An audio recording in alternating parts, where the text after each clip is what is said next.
Hello, everybody. It's Starrapter here, and I'm at the Bordentown Library in New Jersey. I'm with the New York Times bestselling author Jason Fry, and he has written countless Star Wars stories, the most recent being the Last Jedi adaptation. So, what are we doing here today, Jason?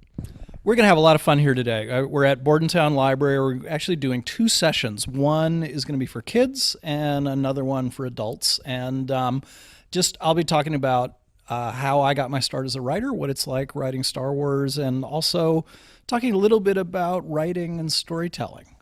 I love events like these because it's great to see readers of all ages, but I particularly love talking to kids because, I remember being in love with writing and storytelling and trying to do that both in school and then outside. And, it feels really nice to give kids like that some encouragement if I can. So very happy to be here, and we're going to have a blast.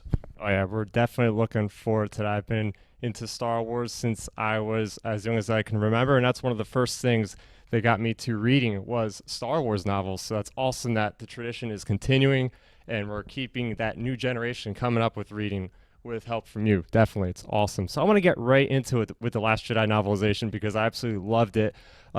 Correct me if I'm wrong, but I think this is the first time we ever had collaboration on this level between the director of the movie and with the novelization's author. So can you talk about the process with Rian Johnson in creating this novelization?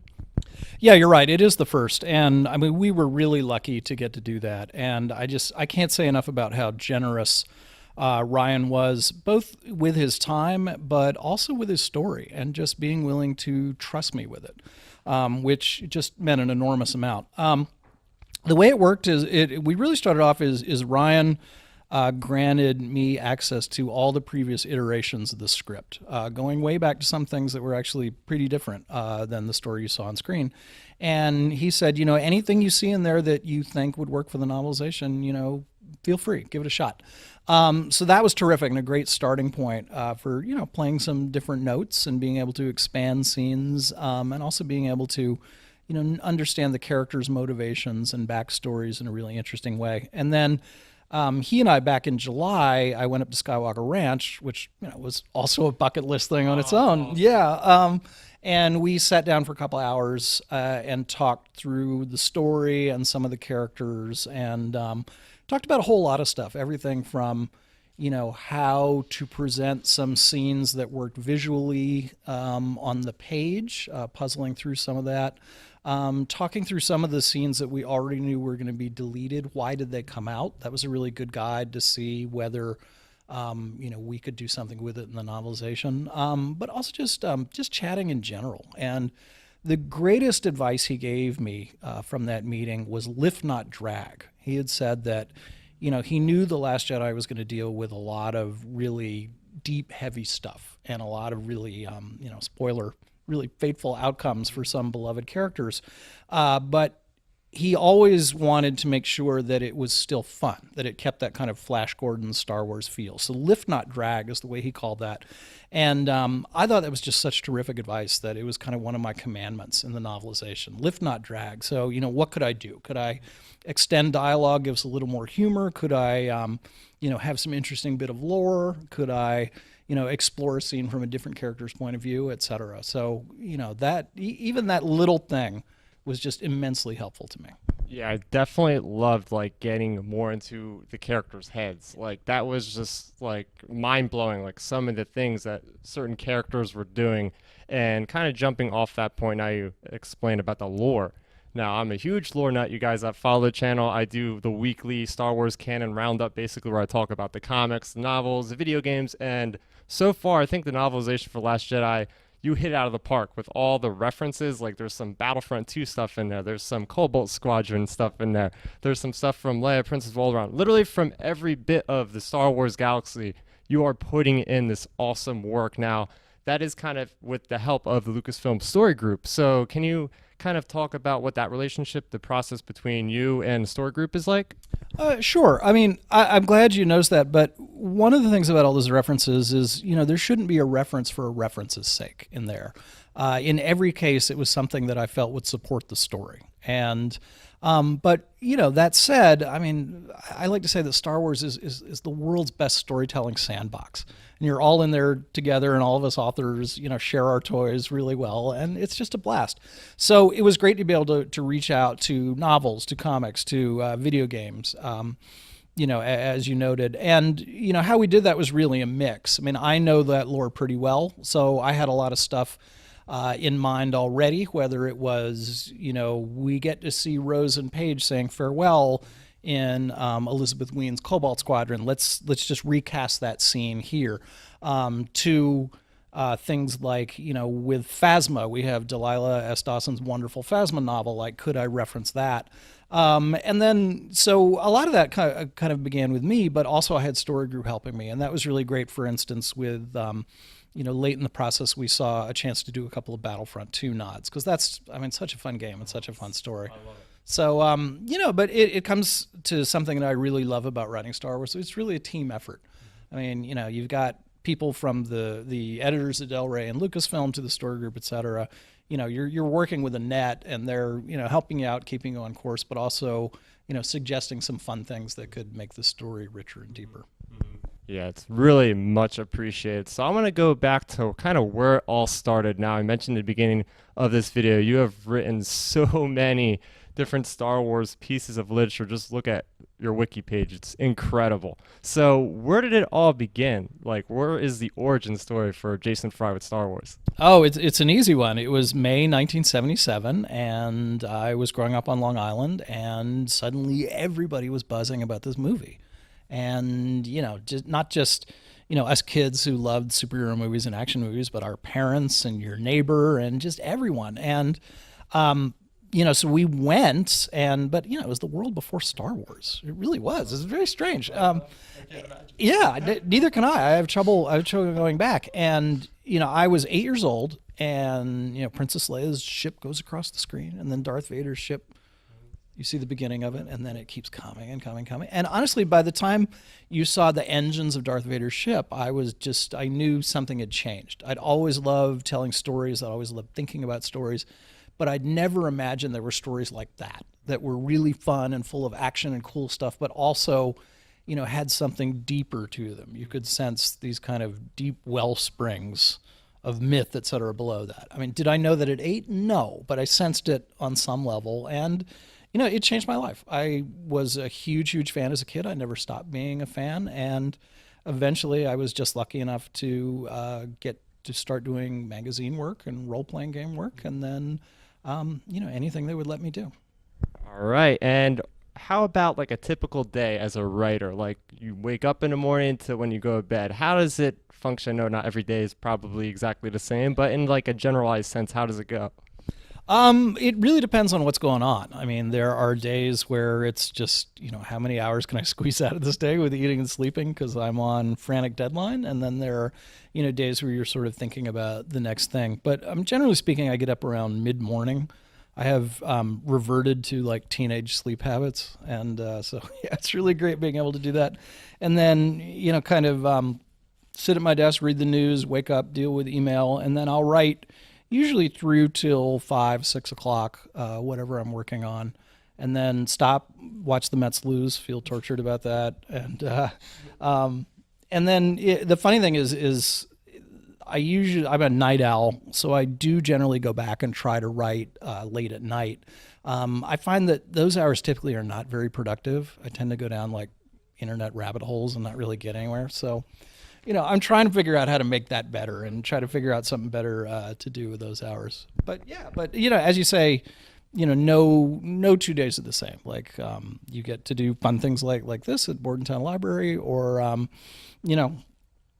figure out your next book, do trips, whatever it is. So that keeps it interesting. Yeah, it's definitely interesting not doing the same thing every day. So that's a lot of fun, just traveling to places like this and all. And now we're going to move kind of into the more fun questions here. So I don't know if there's even an answer to this question, but you've been involved with Star Wars for so long. Is there any character that you actually haven't wrote for yet that you would love or die to write for? Yeah, I have not written Han Solo very much. I mean, for the Last Jedi Novelization, obviously, it didn't really have a lot I could do for him. But growing up, I was a Han Solo kid.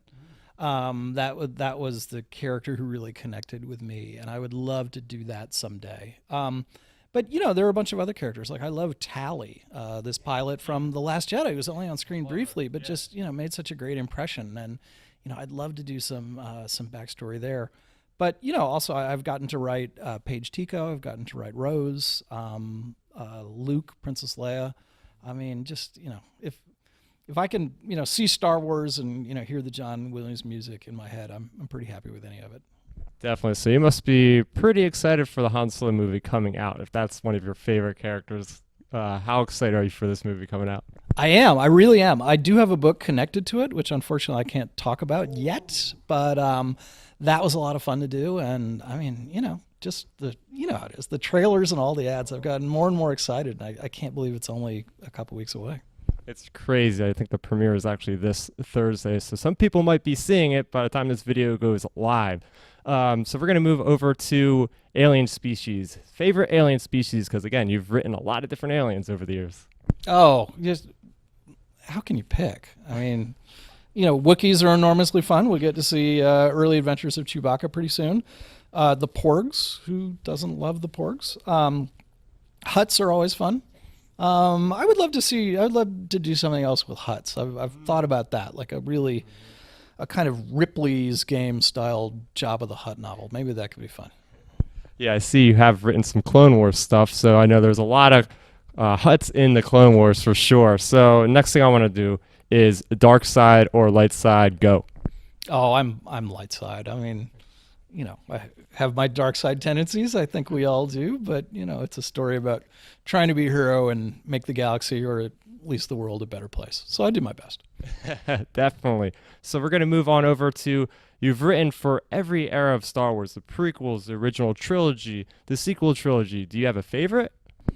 I mean, I was born in 1969, so I'm an original trilogy guy, without a doubt. But one thing I love about Star Wars is it's self-renewing, and it's always new. And I'm an original trilogy, no longer a kid, but ex-kid. But there are prequel trilogy kids who are grown up and making their mark, and as well as kids who grew up with Clone Wars, who grew up with Rebels, who will grow up with Star Wars Resistance this fall.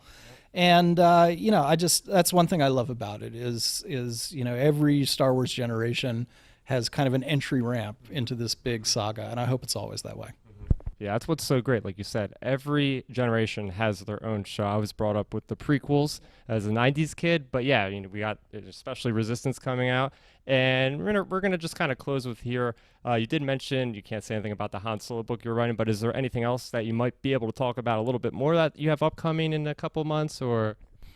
Not in Star Wars, but one thing I am doing, I am right now writing the fourth Jupiter Pirates book, which is my own series. It's not Star Wars, but I like to say it has a lot of Star Wars DNA. It's about a family of space pirates, and it's got epic battles with ships that move around and dogfight in space, because that's the way I learned it was done, and lost treasures and family secrets and all that. So the first three Jupiter Pirates books are out already from HarperCollins, and working on the fourth one. And then I'm hoping that soon after that I get back to the galaxy far, far away and tell some new adventures. All right, so if you're looking for stuff that Jason has done or is doing that isn't Star Wars, there you go. Definitely pick those up. So is there any way that the people of the internet can follow you online? Sure. Look for me on Twitter. I'm Jason C. Fry. Not Jason Fry. He is a brilliant computer programmer in the UK. And actually knows a lot about Star Wars and is nicer than me and better looking than me. So you should follow him too, but I'm Jason C. Fry. And my Tumblr is called Jason Fry's Dorkery. Not sure what the URL is, but just look for it. There can't be that many of them. And if neither of those works, hopefully, come see me at a library like this one or a con. I'll be in Phoenix at the end of May for Phoenix Comic Con. So, come by and say hi. All right, so you heard it from him. So that's going to do it at the end of this video. If you guys like this video, if you like Star Wars content, please make sure you like this, you comment, you share, and please subscribe to the channel. I release Star Wars content on a weekly basis. I have my review, actually, for his book, The Novelization of The Last Jedi, on the channel right now, so make sure you check that out. I want to thank you so much for coming in and talking to me today, man. Yeah, thanks a lot for having me. And thanks for coming out to Bordentown. We're going to have a blast.